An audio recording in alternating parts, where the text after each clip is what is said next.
meter monster. The person just keeps getting smaller and smaller. Now, just like Falcon 9, Starship has 2 stages, which we'll talk more about those in a minute. In addition to those 2 stages, Starship actually has a 3rd stage, which we call Stage 0. Starship has 2 stages, which we'll talk more about those in a minute. In addition to those 2 stages, Starship actually has a 3rd stage, which we call Stage 0. It consists of all the launch pad infrastructure built around the rocket, as you can see there on your screen, and it's truly an engineering feat in its own right. Yeah, we've got a great shot there of the various different components of it, the pad, the infrastructure, all that is required to get into filling the tanks.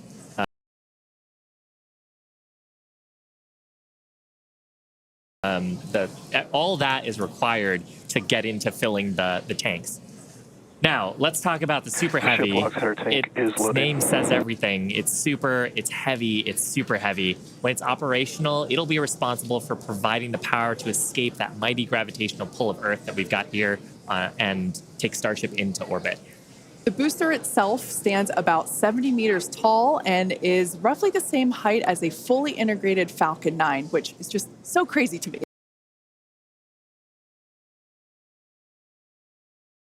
Is roughly the same height as a fully integrated Falcon 9, which is just so crazy to me.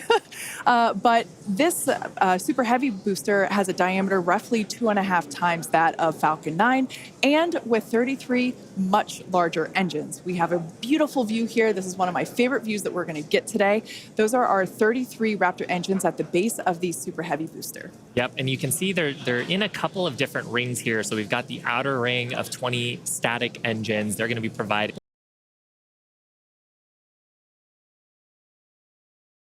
of different rings here. So we've got the outer ring of 20 static engines. They're going to be providing a huge amount of thrust today to lift off the entire stack. But then we've got the 13 gimbaling engines in the middle, and they're going to be providing the tilt maneuvers and also helping to reorient the booster as it comes back later in today's flight.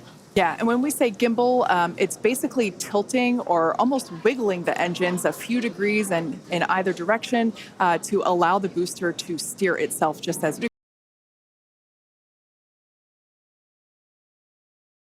degrees and in either direction to allow the booster to steer itself, just as you said, Shiva. And we'll get some great shots later of actually a wiggle test that we perform ahead of liftoff, just to make sure that all of those engines are able to control their full range of control authority.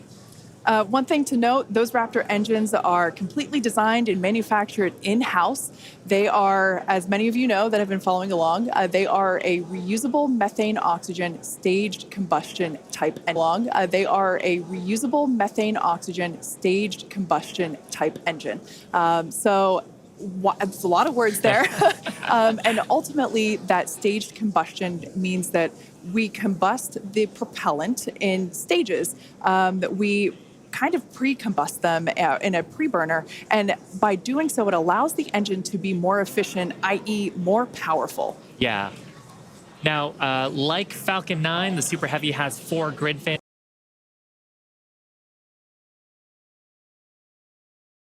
Yeah. Now, like Falcon 9, the Super Heavy has 4 grid fins to assist with orienting itself in its return back to Earth. We got a shot of them there beneath the Starship's aft flaps. Now, as we talked about earlier, Super Heavy is not going to be attempting a land landing today, but with this flight test, we're still trying to get as much data as we can. We're focusing on the fundamental systems and operations, so that's the liftoff portion, but we are going to try to get some data on how the fins work and for that.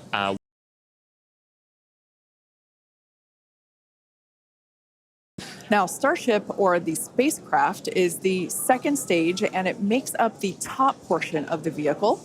It's designed for carrying passengers and cargo to Earth orbit and beyond. It stands about 50 meters tall, which is a little taller than the Statue of Liberty. It's comprised of 6 Raptor engines, 3 sea level and 3 vacuum engines, which are optimized to operate in the vacuum of space, and they provide a maximum of 258,000 tons of thrust.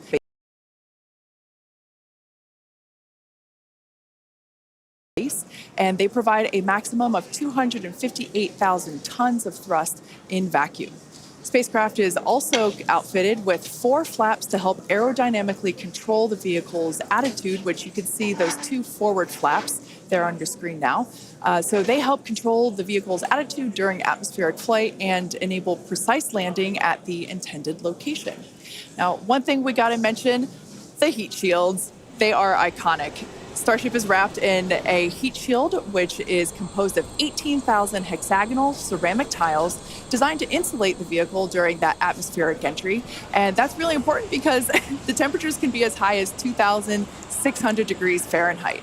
The hex-shaped tiles, like the ones that Shiva and I have, roughly make up about 2/3 of the vehicle. We can see that we have some different shapes. Mine is slightly curved. As you can imagine, it sits on the curved portions of the Starship vehicle. Now, the one that I've got is a hexagonal tile. Almost feel like they're made out of foam. They're that light, and they kind of sound like it too. And one thing that we do want to mention, in order to reject the maximum amount of heat during that entry, like Shiva was just saying, they're black, and that's because black helps reject that heat that is building up on the exterior of the heat shield.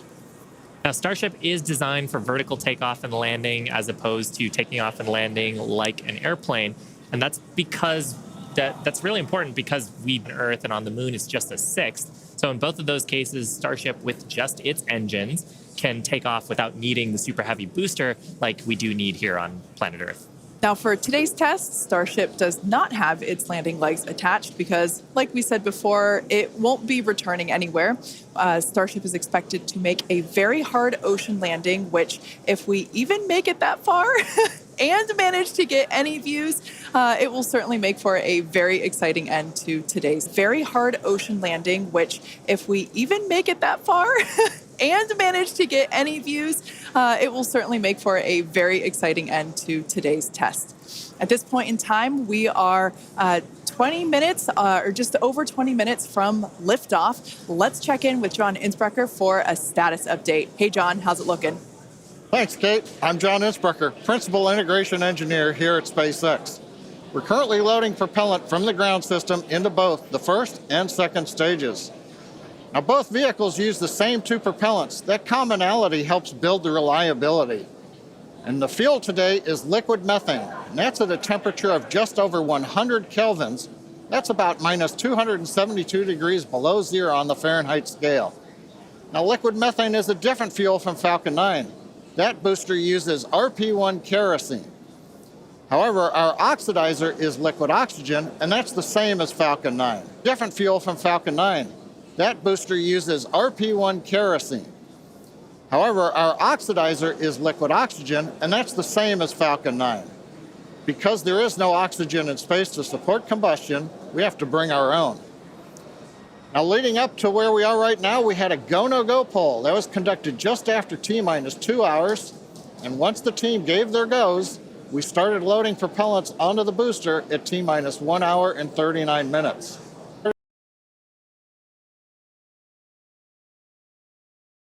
Loading propellants onto the booster at T-minus 1 hour and 39 minutes.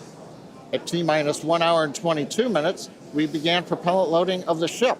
The second stage you can see on your screen right there.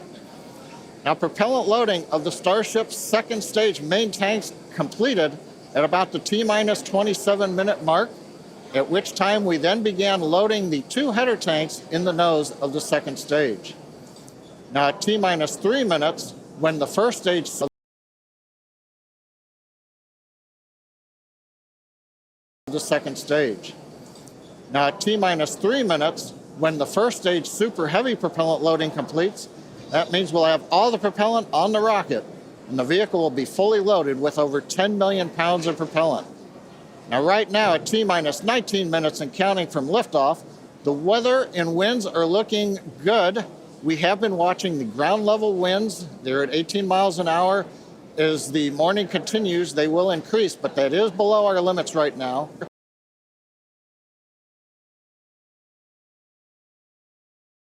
As the morning continues, they will increase, but that is below our limits right now.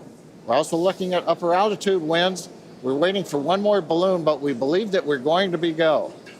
On the launch vehicle itself, the teams, the good news, they're not working any issues right now. But if for some reason we do not make our test flight today, if we have to hold, we have a backup launch window. However, we're not sure when it would be. It could be 24 or 48 hours after today. It'll depend on how far we get into the countdown. But right now, heading for a T0 at 8:28 Central, 13:28 Universal Time. Kate, everything is looking good. Awesome news. Now, in order to make life multiplanetary, we need a fully reusable vehicle that's capable of carrying a huge amount of cargo and a lot of people to orbit and have a pretty quick turnaround. The idea is to effectively reuse launch vehicles just like airplanes. Yeah, imagine if you had to wait for a new airplane to be constructed every time you wanted to fly. You'd rarely go anywhere, and for most of us, it would be completely unaffordable. In order for us to get to Mars and back with lots of people, lots of cargo, multiple times, reusability really is a must. In advance of our first missions to Mars, Starship will execute a number of missions with both cargo and people, starting with Earth orbit and eventually expanding to the Moon and beyond. Now, in the near term and a bit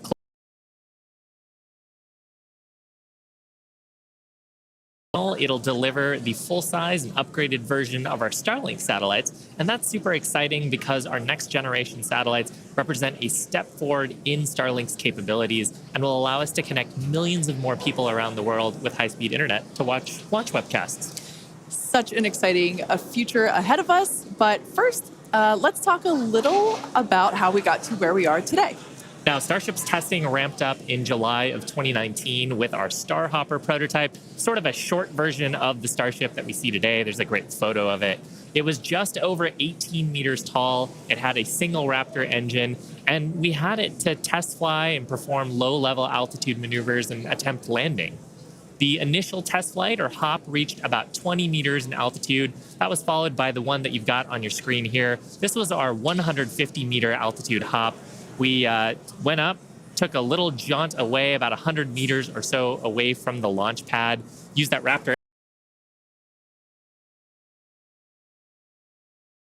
space now. Yeah, I love this shot. It's just so fun to see it fly. After a series of 150-meter hop tests with earlier prototypes, the Starship program saw a major breakthrough during a test flight of the vehicle known as serial number 8, or SN8. You can see it there on your screen now. In December 2020, SN8 demonstrated a first-of-its-kind controlled aerodynamic descent and landing flip maneuver. 2 words: aerodynamic descent and landing flip maneuver. 2 words: belly flop. The SN8 prototype rose to an altitude of 12.5 kilometers or 7.8 miles and conducted a belly flop maneuver, which you see there, during its descent. While it didn't stick the landing, the test was a major milestone in the development of Starship. In fact, we should be able to see that.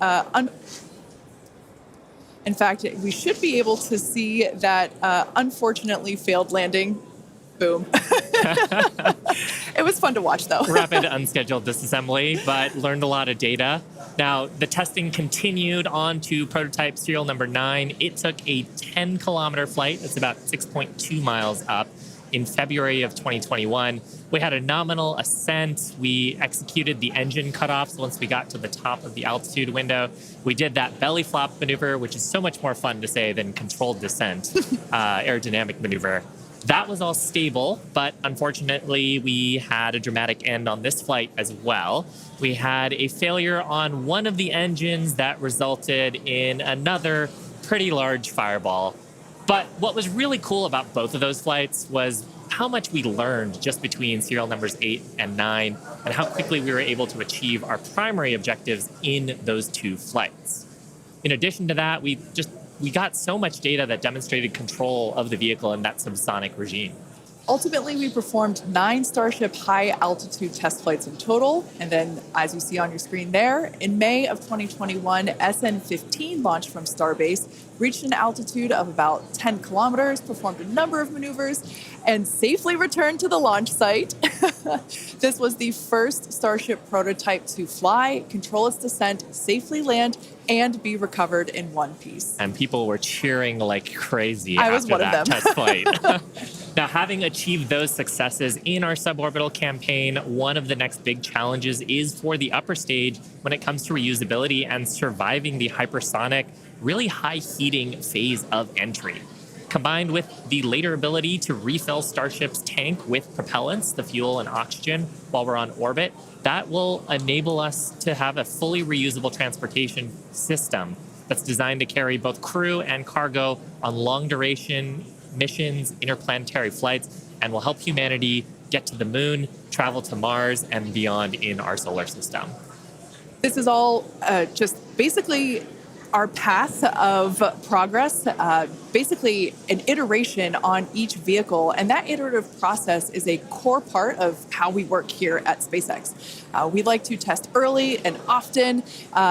Public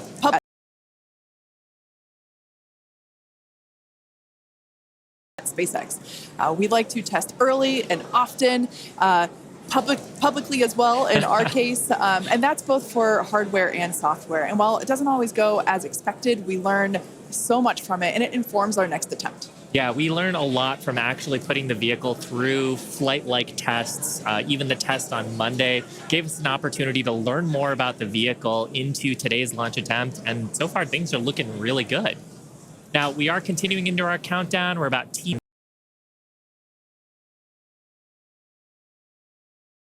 So far, things are looking really good. Now, we are continuing into our countdown. We're about T-minus 12 minutes to go. I think it's a perfect time for another check-in with John Insprecher. How's it going, John? Well, Shiva, the good news is that the nets are quiet. The teams are currently working. No significant launch vehicle issues. You can see the T clock there on your screen, T-minus 12 minutes, 10 seconds, and counting. Propellant loading is continuing on both the Super Heavy and the ship stages. You can see the graphic on the left-hand side of the screen. Most recently, we began loading liquid oxygen and liquid methane fuel into the header tanks on Starship. Those are two small tanks just underneath the nose of the second stage. Now that started at T-minus 27 minutes. That'll be wrapping up at about that will be wrapping up about T-minus 9 minutes. Now the Starship second stage main fuel and LOX tanks are loaded for flight right now. The Super Heavy first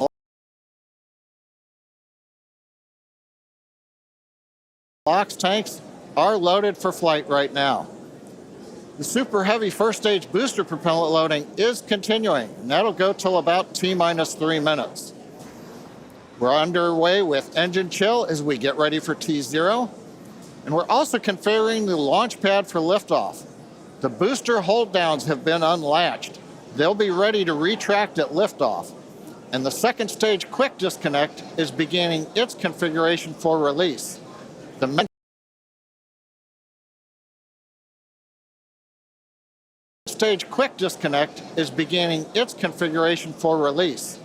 The methane and liquid oxygen propellants currently going to the second stage go through that quick disconnect. That's that arm that reaches out from the tower to the base of the second stage. The SpaceX team continues to check in with the Coast Guard.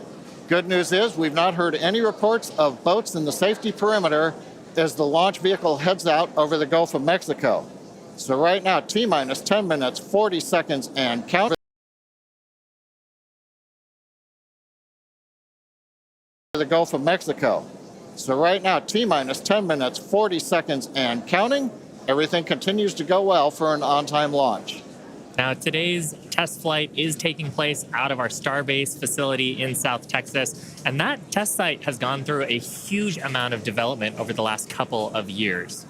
One thing I want to point out, this is a great view from our drone. Not only can we see the pad, but in the fog, kind of in the distance, in the background and to the left of the pad,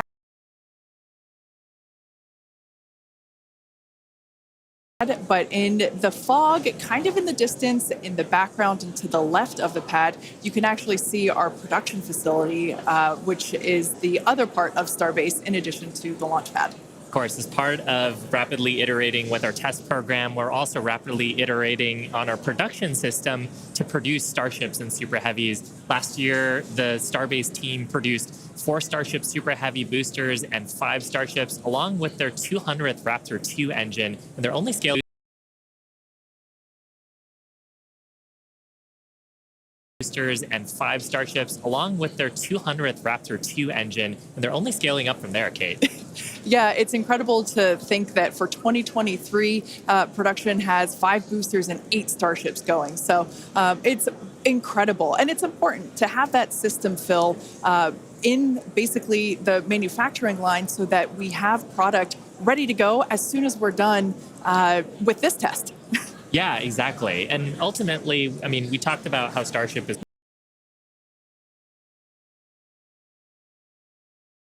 With this test. Yeah, exactly. And ultimately, I mean, we talked about how Starship is an order of magnitude more payload to orbit. But if you're going to go set up a base on the moon or Mars, you're going to need thousands of metric tons of propellants. And so you're going to need a fleet of vehicles that's capable of doing that. Yeah, one thing to note, Starbase directly employs more than 1,800 employees. It's the largest employer in the area, in fact. And we're very thankful to Cameron County for being so supportive. This is a view from the Cameron County Amphitheater. And there's a crowd there, and you could tell by the energy here in Hawthorne as well that everyone's getting really exciting. I feel my own heart rate going up and up. I know. It must be really, really exciting to go see this. And I mean, just the sheer amount of power on Starship, you're going to feel it down there when this thing lifts off from the pad. We've actually got a great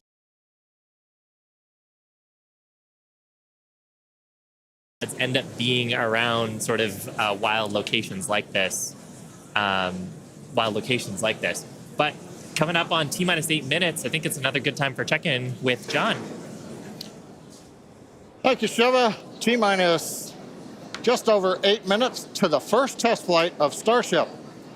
Currently, we are pressurizing second stage. We are also closing out liquid oxygen and fuel header loads on the second stage. We're also getting ready for propellant load tank pressurization on the first stage. In fact, we are just now closing out header tank load on the second stage. Now with the header tanks loaded and closed out, that means we're down to just the first stage to finish loading. That'll finish about T-minus 3 minutes. And at that point, when both stages are loaded, we will have 3 minutes. And at that point, when both stages are loaded, we will have the 10 million pounds of liquid propellant on board. Now, in the next few minutes, the guidance system will begin its final alignment for flight during a quiet period when the rocket's not doing anything. The automated flight termination system will be armed, and a final TVC checkout will be performed. Those are the engine wiggles, and hopefully we'll be able to see that with the cameras underneath the vehicle and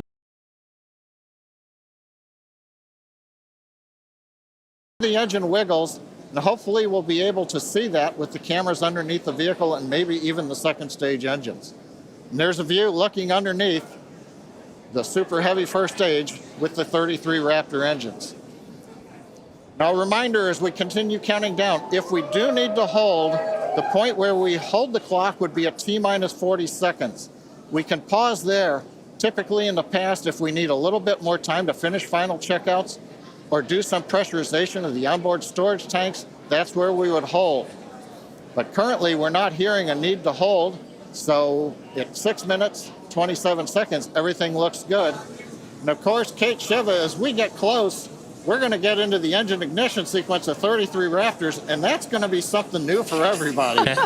I cannot wait for that moment. So for those of you that are familiar with how we launch Falcon 9 rockets, you probably know that we light all 9 of those first stage Merlin 1. I cannot wait for that moment. So for those of you that are familiar with how we launch Falcon 9 rockets, you probably know that we light all 9 of those first stage Merlin 1D engines all at once. It's pretty different than what we do, or what we're attempting to do today. We're actually going to be igniting those 33 engines in banks or clusters, and that sequence starts at T minus 6 seconds. Yeah, and the ignition sequence is a little bit different, both in terms of the timing and also the ignition method. So on Falcon 9, we use a chemical called T-Tab. It's a pyrophoric material, so that means when you mix the two together, it produces a flame that kicks off that green characteristic spark on Falcon 9 missions. But actually on Starship, we use electrical ignition systems. Many of those are integrated on the ground system here.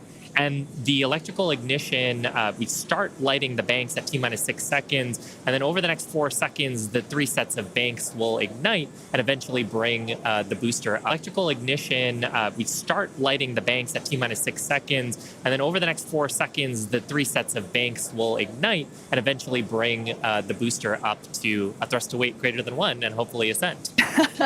Super exciting. Like we said, pretty different from our Falcon 9 launches, and so this will be the first time that any of us have gotten to see this type of integrated test flight with both the Starship and the Super Heavy booster.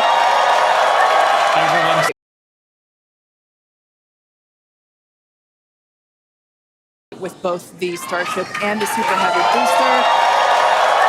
Everyone's cheering as we get into T minus 5 minutes. We want to remind everyone that success today is anything. Yeah, it looks fun down there. I kind of want to go join them. For today, success is anything that we learn that helps improve the future builds of Starship. If we lift off and clear the pad, work booster where that methane is fully topped up. I think we're just coming up on the last few minutes here of propellant fill on the booster. Now that quick disconnect is going to separate away as we actually get into the ignition sequence, but it's providing electrical connections now and also providing the propellants that we're loading into the vehicle. Yeah. We're just now under 4 minutes until liftoff of the Starship flight test. We've been following along for what honestly seems like days and days now, but really it kind of comes down to years. It has been a long time to get to where we are today. Now, fast forwarding a little bit, we have the opportunity to hold, if necessary, at 40 seconds, and we are able to hold there for about 15 minutes or up to 15 minutes and still be able to lift off. Yeah, and that's a little bit different from Falcon for the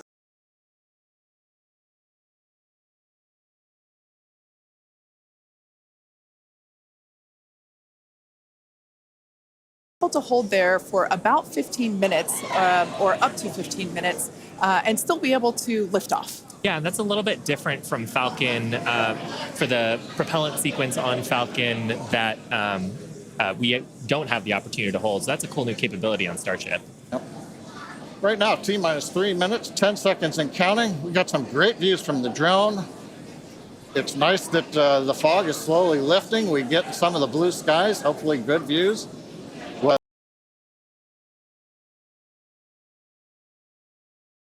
The fog is slowly lifting. We get some of the blue skies, hopefully good views. What we're waiting for right now is closeout of propellant loading on the first stage. That should be wrapping up here shortly. In fact, it looks like fuel fill and drain valves are coming closed. That means first stage is fully loaded, second stage fully loaded, and that 10 million pounds of propellant on board the Starship launch vehicle. I want to take a quick moment to say that the Starship launch vehicle. I want to take a quick moment to say that the crowd energy here is electric. I feel like it's Falcon Heavy test demo all over again. And hopefully you'll hear us as we get into the plus count. But right now, next activity is coming up. The flight termination system arms at T minus 2 minutes. Thrust vector control checkouts at T minus 2 minutes. And then after that, major activity will be the T minus 40-second gate.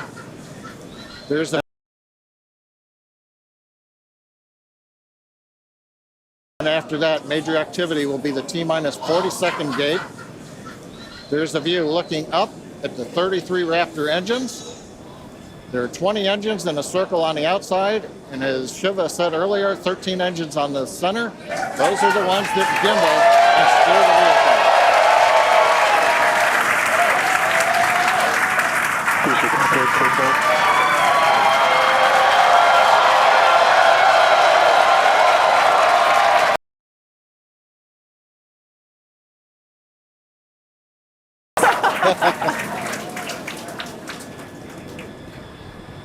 Love this view. These are the 33 Raptor engines at the base of the Super Heavy booster. I think we can see those wiggles now. We're currently inside 90 seconds. Next major activity, T-minus 40 seconds. That is a gate, a decision point. We're waiting. Possibility the propulsion team may need a few minutes.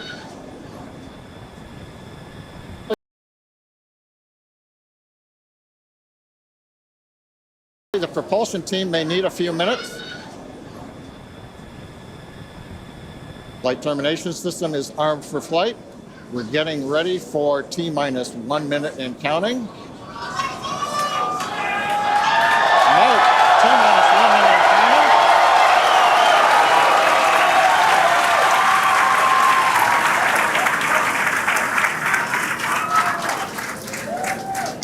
Next, we'll see as we get past T-minus 40 seconds.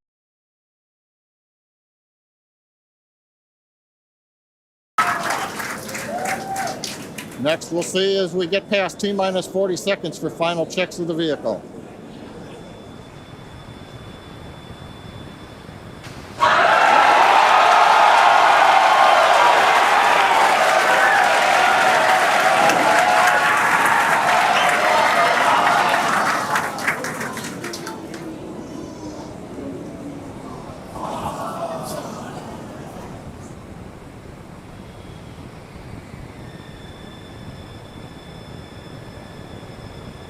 Okay, you can see the clock is recycled. Flight director has called a hold. We are recycling. For the moment, we'll see where they move the clock back to. They could hold at T-minus 40 seconds. They could go to an earlier point. Give us a minute to listen into the nets, and we'll see if we can get you more information to share. Give us a minute to listen into the nets, and we'll see if we can get you more information to share.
John Innsbrucker again here at the Hawthorne webcast desk.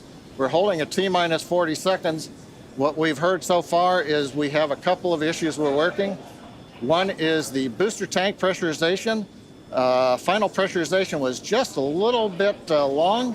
That's not unusual. We've held at T-minus 40 seconds before to pressurize. That appears to have been resolved. At the same time on the second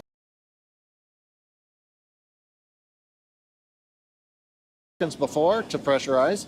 That appears to have been resolved. At the same time on the second stage, they're working some final purging. We should know very shortly if that is cleared and if we'll continue the countdown.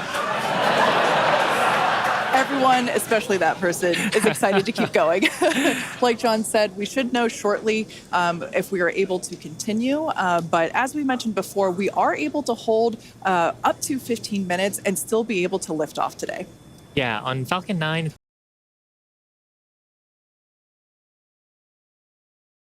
up to 15 minutes and still be able to lift off today. Yeah, on Falcon 9, it's a little bit different. Once we start propellant loading, we pretty much have to go at the targeted time. Otherwise, the propellants can warm up and we may not have the performance for that particular mission profile. It's a little bit different on Starship. Folks, if I can interrupt, yeah, it looks like they're clearing all the flags and we're going to release at T-minus 40 seconds. That is amazing news. Amazing. Team working.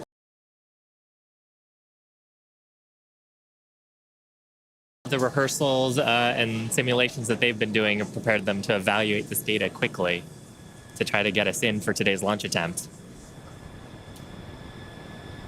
For those of you just joining, we have a brief hold at the T-minus 40 second mark. The team is resolving one issue with the bleed purge on the Stage 2 Raptors.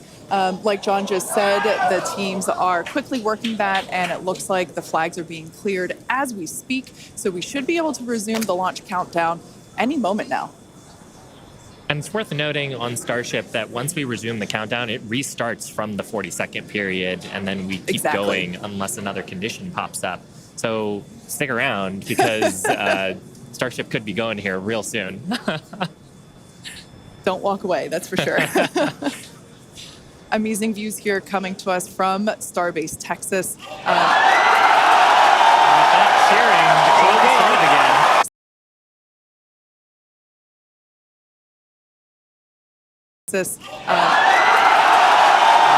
Cheering, the clock started again.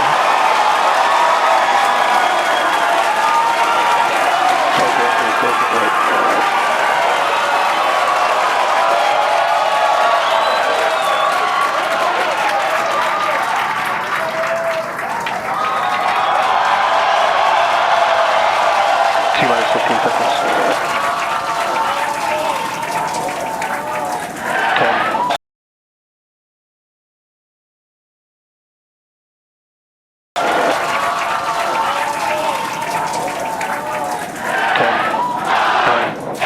8, 7, 6, 5, 3, 2.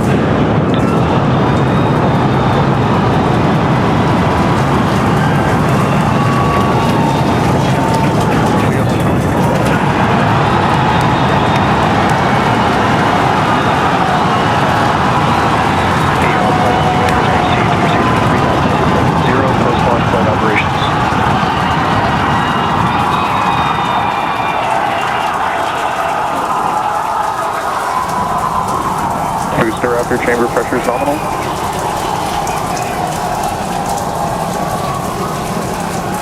T-plus 43 seconds into the test flight of the inaugural Starship vehicle.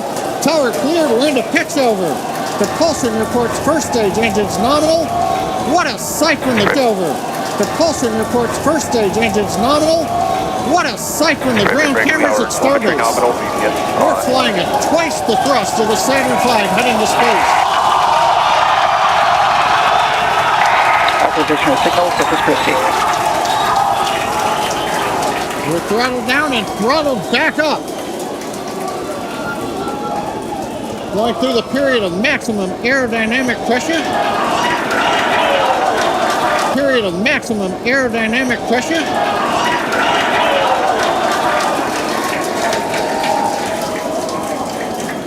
As the velocity increases, the density of the atmosphere is decreasing, Max Q. lessening stress on the vehicle. The call out, max Q now.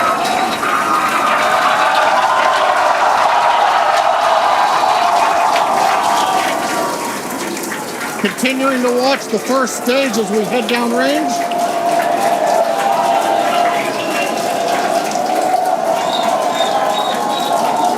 "100 seconds into flight. Our next major activity is going to be Acquisition signal, shutdown of Houston. the first stage. The Houston tracking station now acquiring the vehicle. With shutdown, we will get separation of Starship from Super Heavy and ignition of the Starship engines. When Starship separates, we light up 6 engines in a staggered sequence.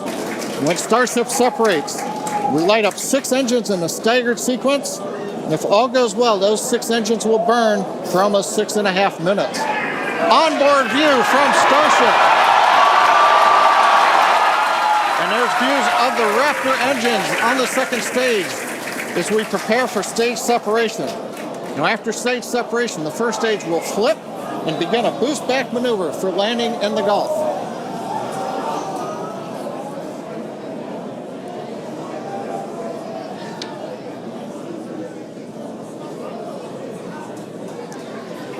Continuing to fly, 2 minutes 40 seconds. Let's get ready for main engine cutoff. Booster engine cut off. Beginning to flip for stage separation.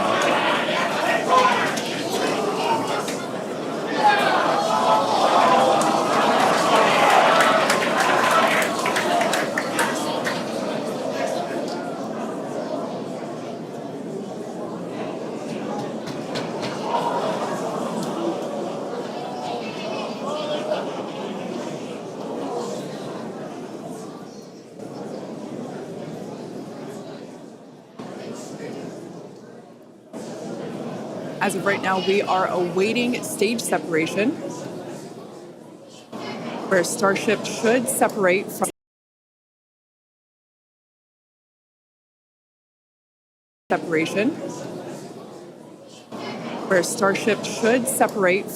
the Super Heavy booster. Yeah, Kate, right now it looks like we saw the start of the flip, but obviously we're seeing from the ground cameras the entire Starship stack continuing to rotate. We should have had separation by now. Obviously, this does not appear to be a nominal situation. Yeah, it does appear to be spinning, but I do want to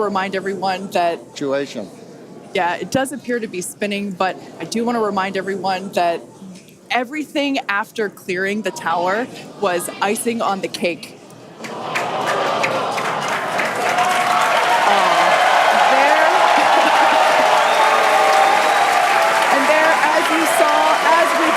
An exciting end to the Starship inaugural integrated test flight. We promised an exciting end to the Starship inaugural integrated test flight.